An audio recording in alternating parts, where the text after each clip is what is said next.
Shirley classes ഹിന്ദിയിലേക്ക് സ്വാഗതം. മക്കളെ, നമുക്ക് +1 ക്ലാസ്സിലെ സെക്കൻഡ് യൂണിറ്റിൻ്റെ 3rd ചാപ്റ്ററായ ചാന്ദ് ഔർ കവി എന്ന പാഠഭാഗത്തിൻ്റെ ആസ്വാദൻ ടിപ്പണി നോക്കാം. ഓക്കെ, ചാന്ദ് ഔർ കവി കവിതാക്ക് ആസ്വാദൻ ടിപ്പണി ലിഖേ ക്വസ്റ്റ്യൻ ആൻസർ നോക്കിയേ. ശ്രീ രാംധാരി സിംഗ് ദിനകർ, അതായത് അപ്രിസിയേഷൻ എഴുതുമ്പോൾ ആദ്യത്തെ പാരഗ്രാഫ് കവിയെക്കുറിച്ച് എഴുതിയിരിക്കണം കേട്ടോ. ഓക്കെ, ശ്രീ രാംധാരി സിംഗ് ദിനകർ की कविता है चांद और कवി. ശ്രീ രാംധാരി സിംഗ് ദിനകറിൻ്റെ കവിതയാണ് ചാന്ദ് और कवि, ചന്ദ്രനും കവിയും. इसमें कवि ने कल्पनाओं और कविता की शक्ति के बारे में वर्णन किया है. ഇതിൽ കവി കൽപ്പനാവും സങ്കല്പങ്ങളുടെയും ആർ കവിതാക്കി ശക്തി, കവിതയുടെ ശക്തിയെയും പറ്റിയാണ് വർണ്ണിക്കുകയും ചെയ്യുന്നത്. കൽപ്പനകളും കവിതയുടെ ശക്തിയും ഇവയെ പറ്റിയാണ് കവി ഇതിലൂടെ വർണ്ണിക്കുന്നത്. സെക്കൻഡ് പാരഗ്രാഫ് നോക്കിയേ, അതിൻ്റെ അപ്രിസിയേഷനാണ് തന്നിരിക്കുന്ന പോയത്തിൻ്റെ. നോക്കിയേ, ആകാശക്കെ ചാന്ദ് കവീസെ കഹത്തെ ഹൈക്കെ, ആകാശത്തിലെ ചന്ദ്രൻ കവിയോട് പറഞ്ഞു. മാനവ് ഏക്ക് അനോഖ ജീവ് ഹേ, മനുഷ്യൻ ഒരു വിചിത്രമായ ജീവിയാണ്. അനോഖ വിചിത്രമായ ജീവിയാണ്.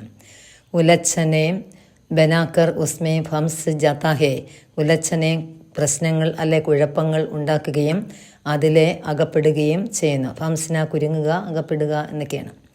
ഇസ്കെ ബാദ് അതിനുശേഷം വേ ബേച്ചൈൻ ഹോക്കറെ സോത്ത ആർ ജാഗ്താ ഹേ, അതിനുശേഷം വ്യാകുലപ്പെട്ട് അസ്വസ്ഥനാവുകയും ചെയ്യുന്നു. കവി സെ ബദായ ഹൈ കെ വഹ് ബഹത്ത് പുരാന ഹേ, കവിയോട് പറഞ്ഞു, ആരാ ചന്ദ്രൻ പറഞ്ഞു, വഹ് ബഹത്ത് പുരാന ഹേ, അവൻ വളരെ പഴയതാണ്. ആദി മനുഷ്യ മനുക്ക ജന്മ ആർ മരൺ ദേക്കാ ഹേ, ആദിമ മനുഷ്യനായ മനുവിൻ്റെ മരണവും ജനനവും കണ്ടതാണ്. ചാന്ദിനി മേ ബൈഠെ ആർ ദേഖെ സ്വപ്നോं को समझने वाले कई मानव को भी देखा, ചാന്ദിനി നിലാവിലിരുന്ന് ദേഖെ സ്വപ്നം കാണുന്ന ഒരുപാട് ആൾക്കാരെ, കൈമാനം വെച്ചാൽ ധാരാളം മനുഷ്യനെയും അവൻ കാണുകയും മനസ്സിലാക്കുകയും ചെയ്തിട്ടുണ്ട്. ആര്? ചാന്ദ്. അടുത്ത നോക്കിയേ, മാനവ സദാ സ്വപ്ന ദേഖ്നെ ഹേ, മനുഷ്യൻ സദാ എല്ലായ്പ്പോഴും സ്വപ്നം കാണുന്നവനാണ്. സഭി സ്വപ്ന സാഗാർ നഹി ഹോത്തെ, പക്ഷേ എല്ലാ സ്വപ്നങ്ങളും സാക്ഷാത്കരിക്കുകയും ചെയ്യില്ല. ജൽ കെ ബുൽബുലെ സെഫി സദാ ബനാത്തെ ഹേ, ജൽ കെ ബുൽബുല എന്ന് വെച്ചാൽ കുമിള, ജലത്തിലെ കുമിളകൾ പോലെ സദാ ബനാത്തെ ഹേ, സദാ എല്ലായ്പ്പോഴും ബനാന ഉണ്ടാകുന്നു. അപ്പം ജലകുമിളകൾ എല്ലായ്പ്പോഴും ഉണ്ടാകുകയും ക്ഷണിക്കുന്ന വെച്ചാൽ അത് നശ്വരം ആകുന്നു. ജലകുമിളകൾ ഉണ്ടാകുന്നു, പക്ഷേ അത് ക്ഷണികമാണ്, നശ്വരവും ആണ്. അച്ഛേ സ്വപ്ന സാഗർ ബനാനമേം കഠിന പ്രയത്നിക്ക് ആവശ്യകത ഹേ, നല്ല സ്വപ്നങ്ങൾ സാക്ഷാത്കരിക്കണമെങ്കിൽ കഠിനമായ പ്രയത്നത്തിൻ്റെ ആവശ്യകത ഉണ്ട്. ലേക്കിൻ ആത്മീ ഐസെ പ്രയാസ് നഹിയും കർത്ത, പക്ഷേ മനുഷ്യന് അത്രത്തോളം പ്രയാസപ്പെടുകയും ചെയ്യില്ല. ചാന്ദ് ആത്മീ കോ സ്വപ്ന ജീവ് കഹുക്കറെ വ്യംഗ്യ കർത്തെ സമയ കവി ചുപ്പ് ഹോ ഗേ, ചന്ദ്രൻ മനുഷ്യനെ സ്വപ്നജീവി എന്ന് വിളിച്ച് വ്യംഗ്യകർണ പരിഹസിച്ചപ്പോൾ കവി ചുപ്പ് ഹോ ഗയ, കവി ചുപ്പിനെന്ന് വെച്ചാൽ മിണ്ടാതെ ഇരുന്നു. എന്നുവെച്ചാൽ അദ്ദേഹം ഒന്നും മിണ്ടിയില്ല ചാന്ദിനോട്. കവി ഭാവനാരൂപി രാഗിനി ബോൾ ഉടിഹേ, കവിയുടെ ഭാവനയാകുന്ന രാഗിനി, കവി ഹൃദയം ബോൾന പറയുകയും ചെയ്തു.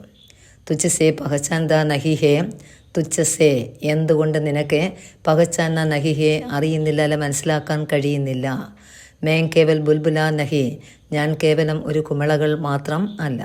മേരെ അന്തർ ആഗത്തു പഹച്ചാൻ നഹിഹേ, എൻ്റെ ഉള്ളിലെ ആഗത്തിയെ നീ എന്തുകൊണ്ട് പഹച്ചാന തിരിച്ചറിയുകയും നഹീൻ ചെയ്യുന്നില്ല. മേ സ്വപ്നോं को ആഗ് മേ ഗലാക്കർ ലോഹ ബനാത്തി ഹും, ഞാൻ സ്വപ്നങ്ങളെ ആഗിലിട്ട് ഗലാന ഉരുക്കുകയും അതിലൂടെ ലോഹ ബന്ധിയെ ലോഹം നിർമ്മിക്കുകയും ചെയ്യും. എൻ്റെ സ്വപ്നങ്ങളെ ആകിലെ ഉരുക്കി ലോഹ ആക്കി മാറ്റുന്നു, ഇരുമ്പാക്കി മാറ്റുന്നു. ഉസ് നയെ ഘർ കി നീവ് രഖ്തി ഹേ, എന്നിട്ട് അതിൻ്റെ മുകളിലെ പുതിയ വീടിൻ്റെ നീവ് അടിത്തറ പാവുകയും ചെയ്യും. മനുപുത്രി യാ മാനവിക്ക് ജീഫെ ബഹത്ത് തേസ് ഹോത്തെ ഹേ, മനുവിൻ്റെ പുത്രനാണ് ഞാൻ. ആ മനുഷ്യൻ്റെ ജീഫിനെന്ന് വെച്ചാൽ നാക്കിനെ ബഹത്ത് തേസ് എന്ന് വെച്ചാൽ വളരെയധികം തീഷ്ണത ഉള്ളതും ആകുന്നു. തീഷ്ണത മതലബ്, അതായത് അതിൻ്റെ അർത്ഥം എന്ന് വെച്ചാൽ മാനവിക്ക് കൽപ്പനാക്കി അഭിവ്യക്തിയെ, മനുഷ്യനെ കൽപ്പനാ സങ്കല്പങ്ങളെ പ്രകടമാക്കാൻ കഴിയുന്നു. ഉസ്കെ വിചാരവും അസ്ത്രവും സമാൻ ഹേ, അവരുടെ വിചാരങ്ങൾ, അസ്ത്രങ്ങൾ, ബാണങ്ങൾ അതിന് സമാനം ആകുന്നു. और इसकी कल्पना കോഫി ഹാത്ത് മേൻ തൽവാർ ഹോത്തി ഹേ. അവരുടെ കൽപ്പനകൾ സങ്കല്പങ്ങൾ കയ്യിലിരിക്കുന്ന വാളുപോലെയും ആണ്. സ്വർഗ കാ സമ്രാട്ട് ഈശ്വർ ഹേ. സ്വർഗത്തിലെ സമ്രാട്ടാണ് ഈശ്വരൻ. പ്രതിദിനവും മനുഷ്യക്ക് ബൽ पर वे स्वर्ग जीतने की कोशिश करते हैं. प्रतिदिन ഡെയിലി ദിവസേന മനുഷ്യോം കെ ബൽ पर മനുഷ്യൻ്റെ ബലത്തിൽ വേ അവർ എന്ത് ചെയ്യുന്നു, സ്വർഗത്തിനെ വിജയിക്കാൻ പരിശ്രമിക്കുകയും ചെയ്യുന്നു. ഇപ്പോൾ ഡെയിലി മനുഷ്യൻ എന്ത് ചെയ്യുന്നു, സ്വർഗത്തെ പോലും വിജയിക്കാൻ പരിശ്രമിക്കുകയും ചെയ്യുന്നു. കവിതാക്ക് എടുത്ത് നോക്കിയേ. कठिन प्रयत्न और उन्नति मानव स्वर्ग के सम्राट हो सकता है. കഠിനമായ പ്രയത്നം കൊണ്ടും ഉന്നതി കൊണ്ടും ഉയർച്ച കൊണ്ടും മനുഷ്യൻ സ്വർഗത്തിലെ സമ്രാട്ടായി മാറുവാൻ കഴിയും.